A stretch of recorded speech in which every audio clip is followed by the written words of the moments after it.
Many times when we are dealing with financial matters, the word equity comes up quite a bit. Now, equity is a gain on an investment, but how does that relate to real estate?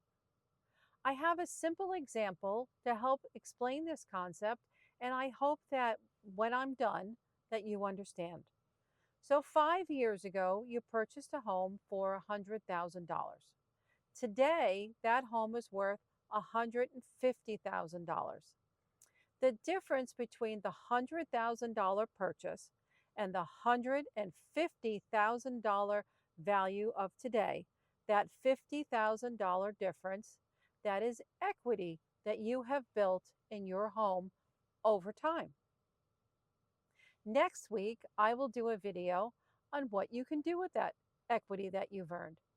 My name is Richelle Ward. This has been your Monday Market Minute, and I look forward to seeing you again next week.